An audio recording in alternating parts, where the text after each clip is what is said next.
Hello दोस्तों, तो आज हम सॉल्व करेंगे क्लास 10 एनसीईआरटी गणित प्रश्नावली 4.4। पिछली क्लासों में हमने प्रश्नावली 4.3 अच्छे से सॉल्व कर ली है, जिसका लिंक आपको इस वीडियो के डिस्क्रिप्शन में मिल जाएगा। आप वहां से जाकर देख सकते हैं। तो पहला नंबर क्वेश्चन है, निम्न द्विघात समीकरणों की मूलों की प्रकृति ज्ञात कीजिए। मूलों की प्रकृति के बारे में बताना है। यदि मूलों का अस्तित्व हो तो उन्हें ज्ञात कीजिए। अगर मूलों का अस्तित्व होगा तो हमें उसको आगे सॉल्व करके x का मान भी निकालना है। ठीक है, तो मूलों की प्रकृति के बारे में समझते हैं। कुछ केस होते हैं। सबसे पहले अगर हमें मूलों की प्रकृति निकालना है तो आपको फार्मूला विविधकर वाला याद रखना है, d बराबर b square minus 4ac। First number इसमें क्या दे रखा है, दो भिन्न वास्तविक मूल होते हैं यदि बी स्क्वायर माइनस 4ac का मान 0 से बड़ा होता है। दो वास्तविक मूल होते हैं। ठीक है, जब हमारा विविधकर का फार्मूला मतलब डी जो है कि डिस्क्रिमिनेट, अगर डी बड़ा होगा 0 से तो वहाँ पे दो भिन्न वास्तविक मूल होते हैं। ठीक है, दूसरा केस क्या है, दो बराबर वास्तविक मूल होते हैं यदि बी स्क्वायर माइनस 4ac 0 के बराबर होता है।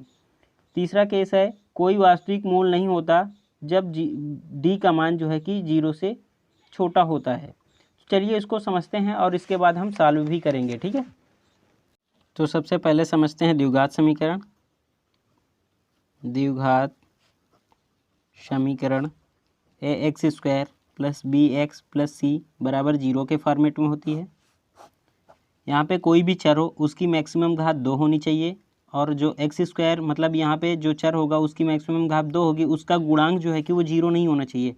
जैसे यहाँ पे ए है, ए हमारा 0 नहीं होना चाहिए। ठीक है, तो उसको हम द्विघात समीकरण बोलेंगे। अब यहाँ पे मूलों की प्रकृति के लिए कुछ केस होते हैं, उसको आपको याद रखना है। तो यहाँ पे नोट डाल के हम लिख दे रहे हैं, मूलों की प्रकृति ज्ञात करने के लिए आपको विविधकर का फार्मूला याद रखना पड़ेगा। विविधकर, जिसको हम डिस्क्रिमिनेट बोलते हैं, d बराबर b square minus 4ac। First case हम इसमें लिख दे रहे हैं, अगर d का मान 0 से बड़ा होगा, d का मान 0 से बड़ा तो धनात्मक होगा। यहाँ पे जो मूल होते हैं हमारे वो वास्तविक और असमान होंगे। ठीक है, जब वास्तविक और असमान होंगे तो इसका अस्तित्व होगा, लिख लेंगे अस्तित्व होगा। ठीक है, दूसरा केस क्या होगा, अगर d का मान 0 के बराबर होगा तो धनात्मक ही होगा। इसमें भी वास्तविक और समान मूल होते हैं। ठीक है, जब d का मान 0 के बराबर होगा तो वास्तविक और समान मूल होंगे। यहाँ पे भी अस्तित्व होता है, मतलब उसको आगे हम सॉल्व कर सकते हैं। ठीक है, अस्तित्व होगा। तीसरा केस है, जब d का मान 0 से छोटा होगा, मतलब 0 बड़ा होगा, तो मूल जो है कि वो वास्तविक और समान नहीं होते हैं। ठीक है, यहाँ पे काल्पनिक हो सकते हैं, अर्थात बोल सकते हैं उसका अस्तित्व तो नहीं होगा, आगे हम उसको सॉल्व ही नहीं कर सकते। तो यहाँ पे लिख देंगे, तो मूलों का कोई अस्तित्व नहीं होगा, अर्थात बोल सकते हैं मूल काल्पनिक होंगे। ठीक है, काल्पनिक होंगे, मतलब उसको आगे हम सॉल्व ही नहीं कर सकते। ठीक है, अब पहला क्वेश्चन देखते हैं, 2x square minus 3x plus 5 बराबर 0। इसकी हम तुलना कराएंगे A x square plus B x plus C से। तो a बराबर क्या आएगा 2, b बराबर क्या आएगा माइनस का 3, c बराबर क्या आएगा 5 आएगा। अब इसको हम सीधा फार्मूला में रखेंगे, d बराबर बी स्क्वायर माइनस 4ac। तो b क्या है माइनस 3 का स्क्वायर, 4, a क्या है 2, c क्या है 5। माइनस 3 का स्क्वायर करेंगे क्या आएगा, माइनस माइनस प्लस का 9 आ जाएगा। माइनस 4 दूनी 8, 5 40। अब यहाँ पे 9 से 40 घटाएंगे, माइनस का 31 आएगा, क्योंकि बड़ी संख्या माइनस लगा हुआ है। तो डी का मान क्या आया, 0 से छोटा आया ना, क्योंकि निगेटिव आया। यहाँ पे जीरो जो है कि बड़ा है डी से, अर्थात इसको हम बोलेंगे ऋणात्मक होगा। ठीक है, क्योंकि जब जीरो से कोई चीज़ छोटी होगी तो मतलब समझेंगे वो ऋणात्मक में होगी। यहाँ पे डी का मान कितना आ रहा है 0, तो मूल क्या होंगे, तो मूलों का कोई हल नहीं होगा, अर्थात मूल अस्तित्व तो नहीं होंगे। तो लिख सकते हैं चूँकि डी 0 से छोटा है तो मूलों का कोई अस्तित्व नहीं होगा, अर्थात कोई हल नहीं। ठीक है, अब ये कैसा होता है इसको मैं आगे आपको समझा दूंगा, आगे इस क्यों आगे नहीं हल होता है। ठीक है, इसको हम क्यों बोलते हैं कि इसका अस्तित्व तो नहीं होगा, ये आगे हल नहीं होगा, तो इसको आगे मैं आपको समझा दूंगा। अब दूसरा नंबर देखते हैं। दूसरा नंबर है 3x² - 4√3 x + 4 = 0। तो इसकी भी हम तुलना कराएंगे। तो a बराबर क्या आएगा 3 आ जाएगा, b बराबर क्या आएगा -4√3, c बराबर 4 आ जाएगा, d बराबर b² - 4ac, b² मतलब -4√3 का स्क्वायर -4, a मतलब 3, c मतलब 4। अब यहाँ पे देखो इसका स्क्वायर करेंगे तो आपको इसका स्क्वायर भी समझा दे रहे हैं हम। इधर -4√3, कोई चीज़ का स्क्वायर मतलब उसका डबल बार गुणा करेंगे। सबसे पहले जो रूट में नहीं है उसका हम गुणा करेंगे, माइनस माइनस तो प्लस ही हो जाएगा। 4 रूट में नहीं है, 4 रूट में नहीं है तो इन दोनों का गुणा करेंगे, 4 चौक 16 आ जाएगा। अब जो रूट में है उसका गुणा करेंगे, √3 का √9 में गुणा 3 में गुणा करेंगे तो √9 हो जाएगा। फिर √9 का हम वर्गमूल ही ले लेंगे तो कितना आ जाएगा 3, 16 × 48, तो इसका गुणा कितना आया 48, 4 × 12, 12 चौक 48। तो यहाँ पे 48 - 48 आ रहा है, 0 आ रहा है, डी का मान क्या आ रहा है 0 आ गया। अब देखो जब डी का मान 0 आ जाए तो हमने केस पढ़ा था दूसरा नंबर क्या है, डी बराबर जब 0 आ जाए तो वास्तविक और समान मूल होंगे, मतलब उसका अस्तित्व होगा, उसको आगे हम सॉल्व कर सकते हैं। तो इसको आगे हम सॉल्व करेंगे, लिख लेंगे यहाँ पे। अतः डी बराबर 0 तो मूलों का अस्तित्व होगा। ठीक है,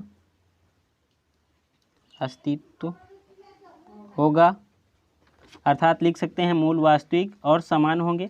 अब इसको आगे हम सॉल्व करके x का मान निकालेंगे, तो लिख लेंगे द्विघाती सूत्र से क्या होता है, x बराबर -b ± √b² - 4ac बटे 2a, x बराबर -b का मान क्या था -4√3 था, तो माइनस माइनस तो प्लस ही हो जाएगा, 4√3 प्लस माइनस √b² - 4ac। हमने इसका मान क्या निकाला था, याद रखो इसका मान हमने 0 निकाला था ना, तो यहाँ पे 0 रखेंगे बटे 2, a क्या था a 3 था 3, x बराबर 4√3 बटे 2 3, ये तो 0 ही हो जाएगा, 2 3 6। अब यहाँ पे 4 से 6 कट जाएगा ना, क्योंकि ये रूट से बाहर है, 2 दूनी 4, 2 3 6, इसको ऐसे काटेंगे, x बराबर क्या आएगा 2√3 बटे 6, ये x का मान आ गया। अब यहाँ पे समझो इसका मान पिछले क्वेश्चन में हमारा निगेटिव आ गया था, जब रूट के अंदर निगेटिव मान आ जाएगा तो इसको आगे हम सॉल्व नहीं कर सकते, तो इसीलिए इसका कोई अस्तित्व नहीं होता, क्योंकि इसको आगे हम नहीं सॉल्व कर सकते। ठीक है, ये हमारा यहाँ पे प्लस माइनस पार्ट, अगर इसको हम अलग अलग करेंगे तो डबल पार्ट तो बन जाएंगे, लेकिन ये वाला आगे हमारा सॉल्व ही नहीं होगा। ठीक है, इसको हम नहीं आगे सॉल्व कर सकते, इसलिए इसका अस्तित्व नहीं होता है। अब तीसरा नंबर क्वेश्चन देख लेते हैं। तीसरा नंबर क्वेश्चन है 2x² - 6x + 3 = 0। तो a बराबर क्या आएगा, अगर इसकी हम तुलना ax² + bx + c = 0 से करते हैं तो 2 आ जाएगा। b बराबर क्या आएगा -6, c बराबर क्या आएगा 3, सीधा फार्मूला में रख देंगे b² - 4ac, b² मतलब -6 का स्क्वायर -4, a मतलब 2, c मतलब 3, -6 का स्क्वायर करेंगे माइनस माइनस प्लस हो जाएगा 36, 4 दूनी 8, 8 त्रिक 24। अब देखो 36 से 24 घटाएंगे 12 आ जाएगा, डी बराबर क्या आया 12 आ गया। अब डी बराबर 12 आ गया, हमारा कौन सा केस बन रहा है, फर्स्ट नंबर केस। वास्तविक होंगे लेकिन मूल असमान होंगे, ठीक है, लिख लेंगे। चूँकि डी बराबर, डी जो है कि बड़ा है 0 से, तो मूल धनात्मक होंगे, तो मूल वास्तविक और असमान होंगे, ठीक है। जब वास्तविक और असमान होंगे तो इसमें अस्तित्व होता है, तो आगे इसको हम सॉल्व करेंगे। द्विघाती सूत्र से x बराबर -b मतलब -6, माइनस माइनस प्लस हो जाएगा 6 plus minus root b square minus 4ac, इसका मान हमने क्या निकाला था, देखो यहाँ पे बी स्क्वायर माइनस 4ac इसका मान हमने निकाला है ना, -12 निकला है, तो यहाँ पे 12 रख देंगे बटे 2a। ए क्या है, ए 1 है, सॉरी 2 है, तो 2 आ जाएगा। 6 प्लस माइनस, अब रूट 12 को हम हटाएंगे, तो रूट 12 को कैसे हटाते, देखो यहाँ से काटेंगे, 6 आएगा, 3 आएगा, 3 1 3। अब जिसका तो जोड़ा मिल जाएगा उसको हम रूट से बाहर रखेंगे, जिसका जोड़ा नहीं मिलेगा उसको हम रूट में ही कर देंगे। तो 2 का जोड़ा मिल रहा है ना, तो रूट 12 को हम 2√3 लिख सकते हैं, क्योंकि 3 का वर्ग रूट जोड़ा नहीं मिला है तो इसको हम रूट के अंदर कर दिए। 2 का जोड़ा मिल गया, इसको हम 12 कर दिए, 2 दूनी 4। तो देखो इसको हम क्या लिख सकते हैं, अब यहाँ पे अपरिमेय संख्या है और ये परिमेय संख्या है, तो अपरिमेय संख्या और परिमेय संख्या तो हम जोड़ नहीं सकते हैं, तो यहाँ पे हमारे मूल क्या आ जाएंगे, x बराबर प्लस का 2√3/4, एक हमारा माइनस के आ जाएगा, ठीक है, 6 माइनस 2√3/4। यहाँ पे एक प्लस का आएगा और एक माइनस का आएगा, क्योंकि एक अपरिमेय संख्या है, एक परिमेय संख्या है, तो आपस में जुड़ नहीं सकती। तो पहले के हमारे सभी पार्ट सॉल्व हो गए। अब हम दूसरा नंबर क्वेश्चन देखेंगे। तो दूसरा नंबर क्वेश्चन है, निम्न प्रत्येक द्विघात समीकरण में k का ऐसा मान ज्ञात कीजिए कि उसके 2 बराबर मूल्य हों। अब यहाँ पे बराबर मूल्य हैं, तो बराबर मूल्य कब होते हैं हमारे, देखो यहाँ पे दूसरा केस पता था ना, d बराबर जब 0 था, मूल वास्तविक होंगे और समान होंगे, तो कब था, जब d बराबर 0 था, तो बराबर मूल्य होंगे, तो यहाँ पे हम d बराबर 0 वाला केस रखेंगे, ठीक है। तो पहला क्वेश्चन देख लेते हैं,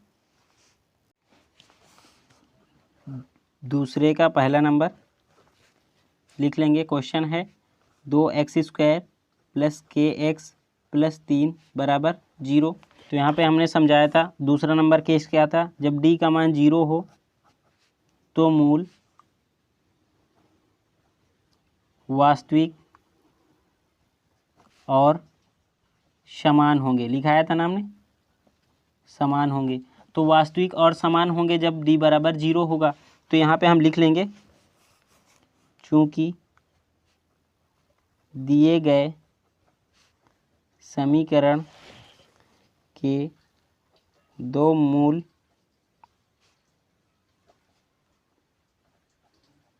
बराबर हैं तो d बराबर 0, ठीक है। अब ax² + bx + c बराबर 0 से तुलना करने पर तो a बराबर क्या आ जाएगा, 2 आ जाएगा, b बराबर क्या आएगा, k आ जाएगा, c बराबर क्या आएगा, 3 आ जाएगा। सीधा फार्मूले में रख देंगे, b² - 4ac, तो d की जगह हम क्या रखेंगे, 0 रखेंगे, b² मतलब k का स्क्वायर, 4, a मतलब 2, c मतलब 3, तो यहाँ पे 0, k², 4 दूनी 8, 8 3 24।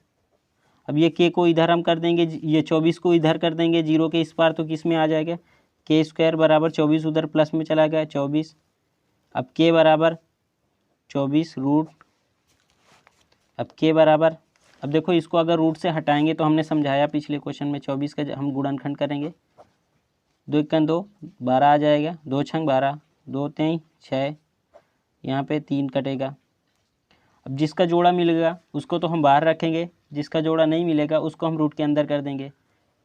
इस 2 का तो जोड़ा मिल गया, इस 2 का और 3 का जोड़ा नहीं मिल रहा है, तो 2 3 6, मतलब 6 को हम रूट के अंदर कर देंगे और 2 को बाहर कर देंगे, 2 बाहर हो गया और 6 अंदर हो गया, तो 24 को हम क्या लिख सकते हैं, 2√6। तो k का मान क्या आया, 2√6। अब हम दूसरा क्वेश्चन देख लेते हैं। दूसरा क्वेश्चन है kx (x - 2 + 6 बराबर 0। अब इसका इसके अंदर गुणा कर देंगे तो के एक्स का एक्स में करेंगे के एक्स स्क्वायर हो जाएगा डबल घात। अब यहाँ पे माइनस है तो माइनस का ही चिन्ह लगाएंगे। के एक्स का 2 में करेंगे 2 के एक्स प्लस 6 बराबर 0। एक्स स्क्वायर का गुणांक यहाँ पे क्या है लिख लेंगे। दिए गए समीकरण के दो मूल बराबर हैं, लिख लेंगे दिए गए समीकरण के दो मूल बराबर हैं तो टी बराबर 0। अब इसकी तुलना कराएंगे तो ए बराबर क्या आएगा के आ जाएगा, बी बराबर क्या आएगा माइनस का 2 के, सी बराबर क्या है 6। अब डी बराबर बी स्क्वायर माइनस 4ac में रख देंगे। बी स्क्वायर मतलब -2 का के का स्क्वायर माइनस 4 ए मतलब के, सी मतलब 6, इधर क्या आ जाएगा 0 तो 0। इसका डबल बार गुणा करेंगे माइनस माइनस प्लस हो जाएगा 2 दूनी 4 के स्क्वायर 4 छंग 24 के। अब यहाँ पे देखो बराबर के इस पार इसको भेज देंगे तो 24 के बराबर 4 के, इधर आएगा तो प्लस में ही आएगा ना, तो बराबर के उस पार भेज दिया 0 की तरफ तो इधर प्लस में ही आएगा। अब कैसे के हम काट सकते हैं बराबर के इस पार बराबर के उस पार, इधर डबल थे। अब के 4 के इधर एक ही के बचेगा ना बराबर 24 काटेंगे 4 छंग 24 तो के बराबर क्या आएगा 4 छंग 24 के बराबर 6 आ गया। ठीक है, तो के का मान हमारा 6 आया। तो ये वाला क्वेश्चन भी हमारा सॉल्व हो गया। वीडियो कैसी लगी कमेंट करके ज़रूर बताइए। चैनल को सब्सक्राइब नहीं किया है तो चैनल को सब्सक्राइब कर लीजिएगा। Thank you.